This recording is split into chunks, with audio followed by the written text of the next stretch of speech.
शांति। आज 7 फरवरी 2025 की साकार मुरली। मीठे बच्चे, तुम्हें चलते फिरते याद में रहने का अभ्यास करना है। ज्ञान और योग, यही मुख्य 2 चीज़ें हैं। योग माना याद।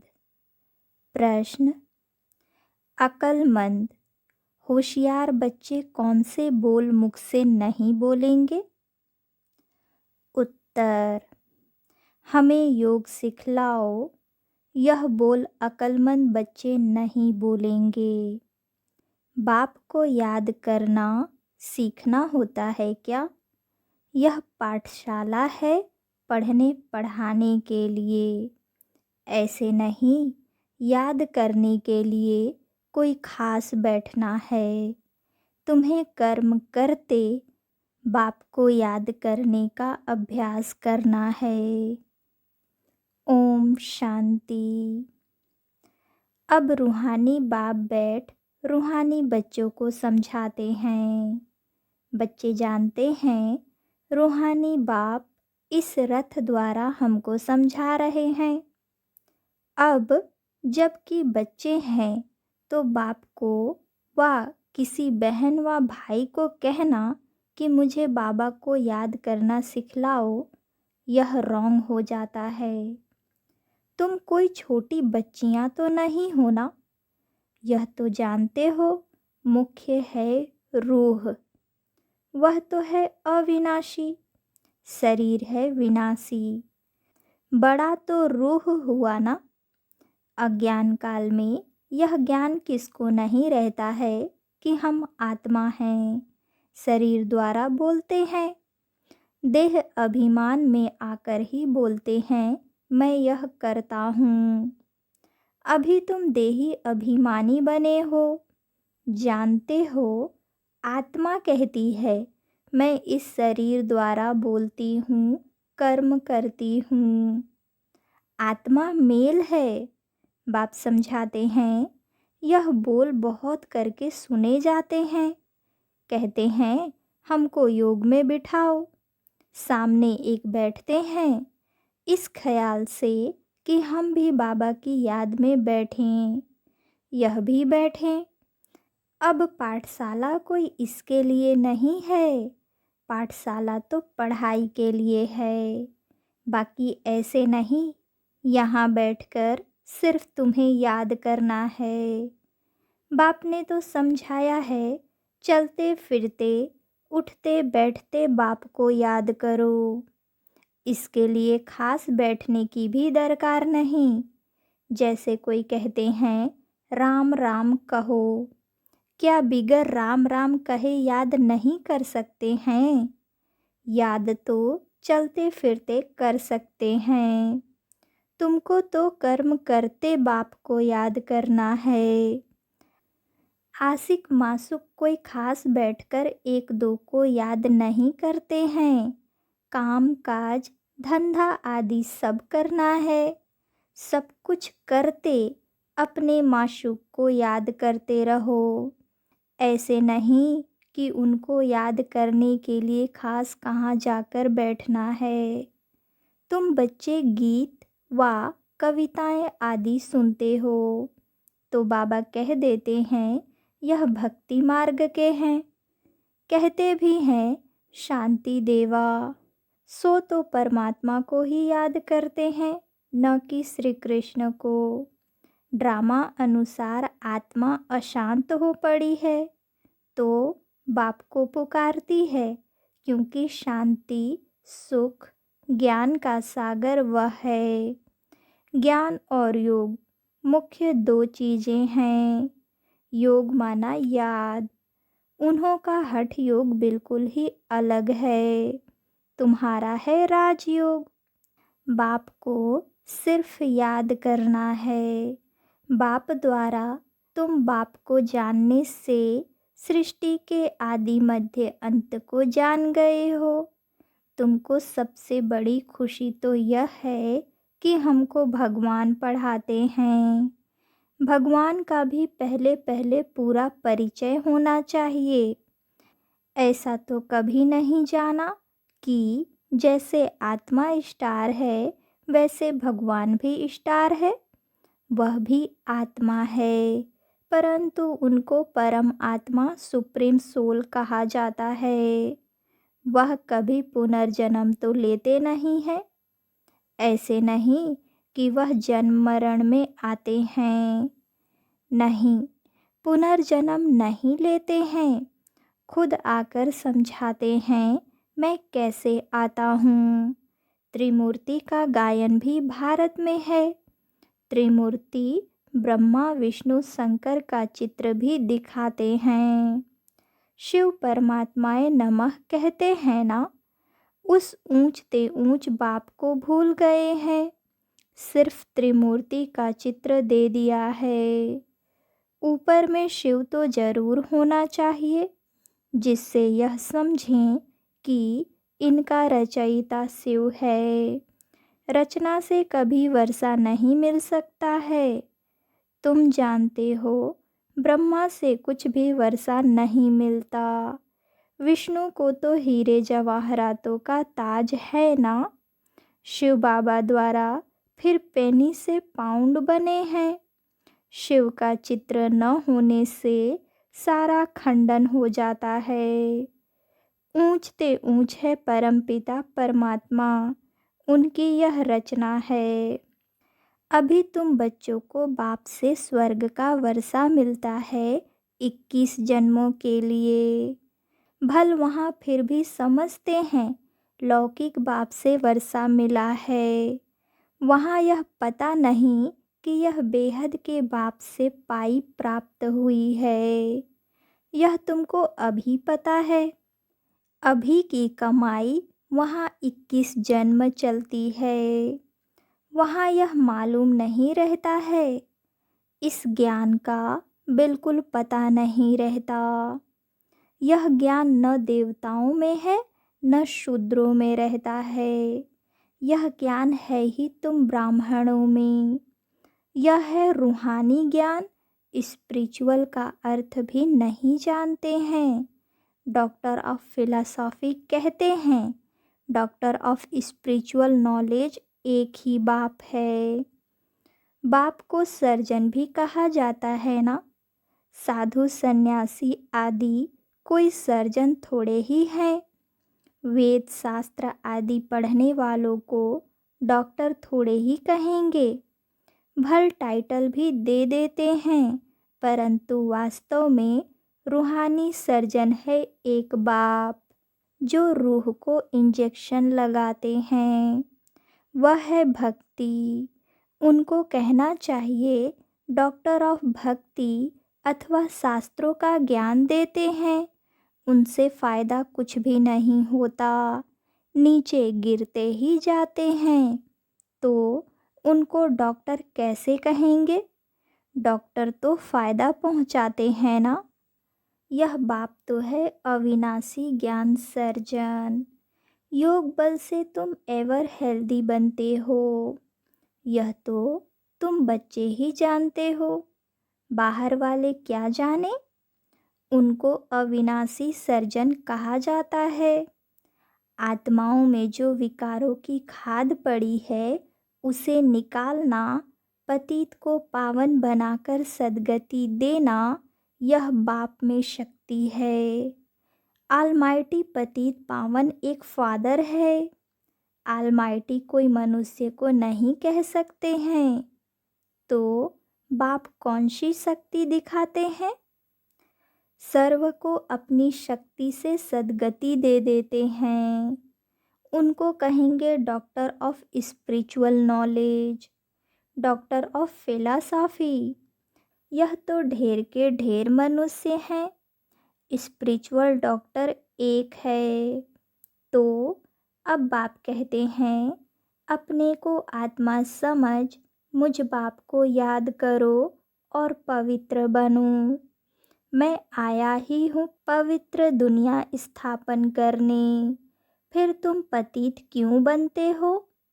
पावन बनो, पतित मत बनो। सभी आत्माओं को बाप का डायरेक्शन है, गृहस्थ व्यवहार में रहते कमल फूल समान पवित्र रहो। बाल ब्रह्मचारी बनो तो फिर पवित्र दुनिया के मालिक बन जाएंगे। इतने जन्म जो पाप किए हैं, अब मुझे याद करने से पाप भस्म हो जाएंगे। मूल वतन में पवित्र आत्माएं ही रहती हैं, पतित कोई जा नहीं सकते हैं।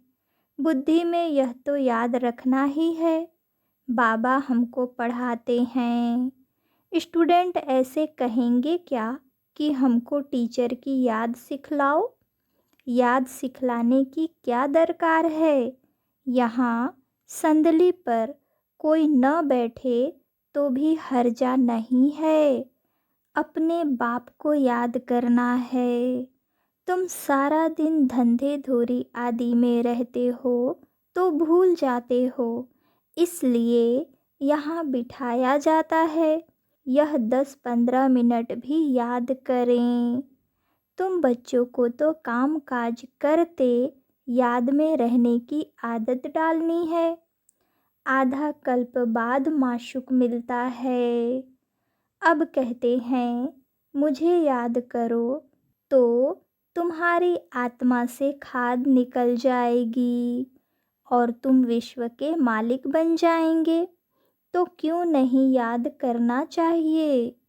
स्त्री का जब हथियाला बांधते हैं तो उनको कहते हैं पति तुम्हारा गुरु ईश्वर सब कुछ है, परंतु वह तो फिर भी मित्र संबंधी गुरु आदि बहुतों को याद करती है। वह तो देहधारी की याद हो गई, यह तो पतियों का पति है, उनको याद करना है। कोई कहते हैं हमको निष्ठा में बिठाओ, परंतु इससे क्या होगा।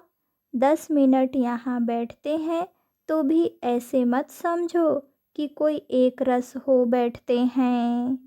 भक्ति मार्ग में किसकी पूजा करने बैठते हैं तो बुद्धि बहुत भटकती रहती है। नौधा भक्ति करने वालों को यही तांत लगी रहती है कि हमको साक्षात्कार हो। वह आस लगाकर बैठे रहते हैं, एक की लगन में लवलीन हो जाते हैं, तब साक्षात्कार होता है। उनको कहा जाता है नौधा भक्ति। वह भक्ति ऐसी है जैसे आशिक माशूक, खाते पीते बुद्धि में याद रहती है, उनमें विकार की बात नहीं होती। शरीर पर प्यार हो जाता है, एक दो को देखने बिगर रह नहीं सकते। अब तुम बच्चों को बाप ने समझाया है, मुझे याद करने से तुम्हारे विकर्म विनाश होंगे। कैसे तुमने 84 जन्म लिए हैं। बीज को याद करने से सारा झाड़ याद आ जाता है। यह वैरायटी धर्मों का झाड़ है ना। यह सिर्फ तुम्हारी बुद्धि में ही है कि भारत गोल्डन एज में था, अब आयरन एज में है। यह अंग्रेजी अक्षर अच्छे हैं, इनका अर्थ अच्छा निकलता है।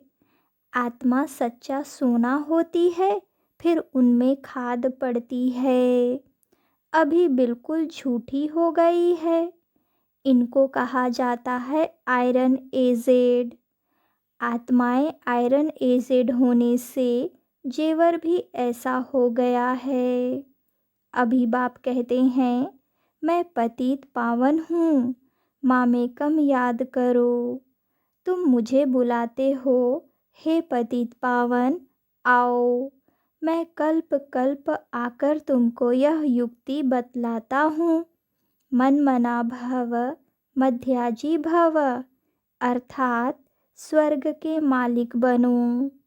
कोई कहते हैं हमको योग में बहुत मज़ा आता है, ज्ञान में इतना मज़ा नहीं, बस योग करके यह भागेंगे, योग ही अच्छा लगता है।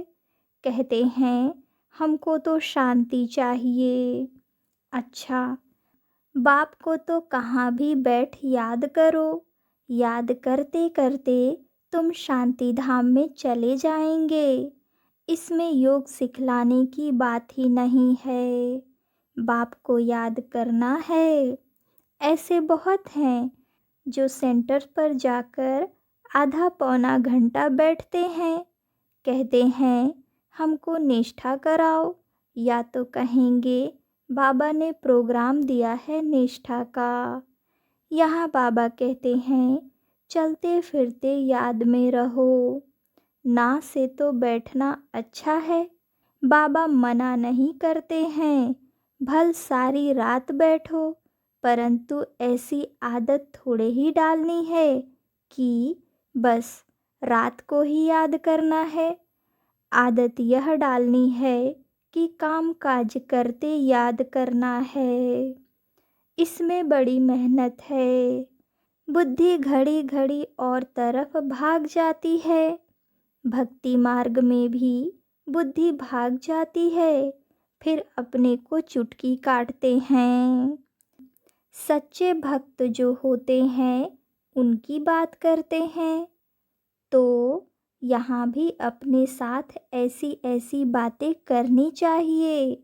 बाबा को क्यों नहीं याद किया? याद नहीं करेंगे तो विश्व के मालिक कैसे बनेंगे? आशिक माशूक तो नाम रूप में फंसे रहते हैं। यहाँ तो तुम अपने को आत्मा समझ बाप को याद करते हो।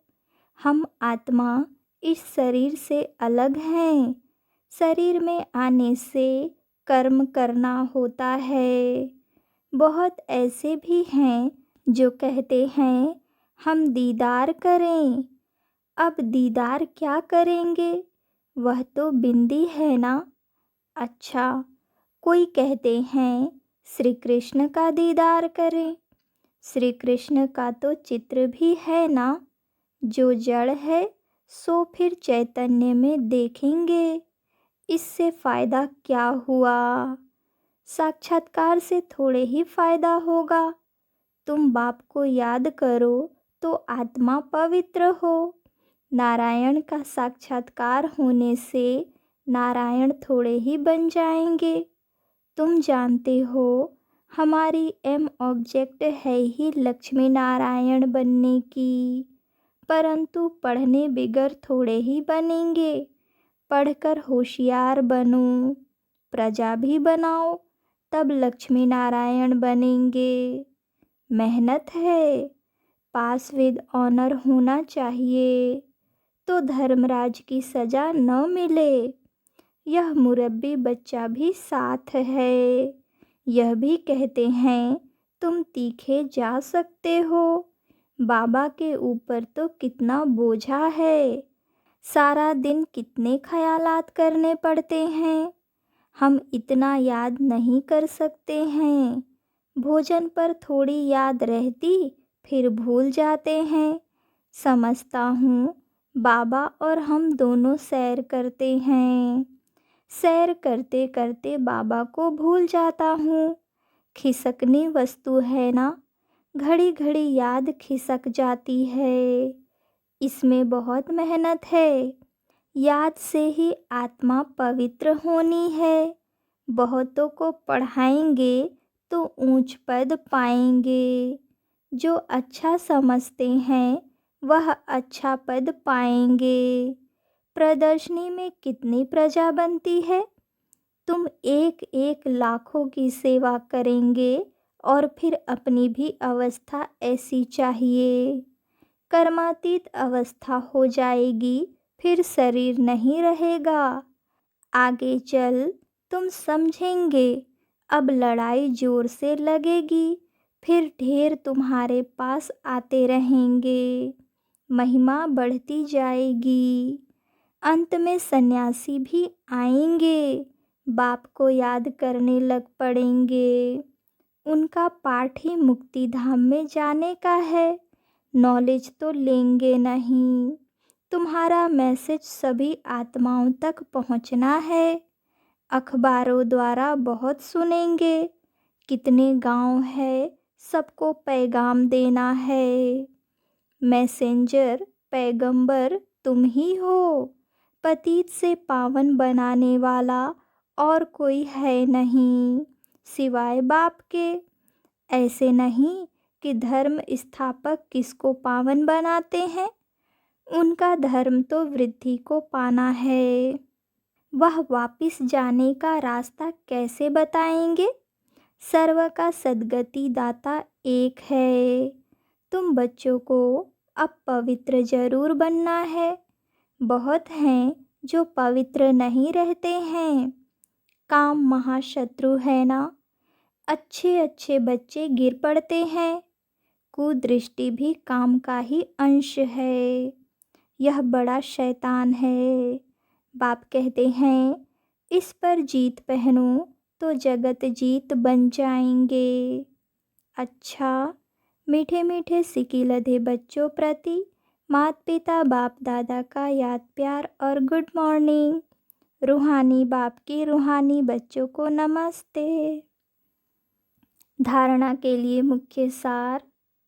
पहली पॉइंट, काम काज करते याद में रहने की आदत डालनी है। बाप के साथ जाने व पावन नई दुनिया का मालिक बनने के लिए पवित्र जरूर बनना है।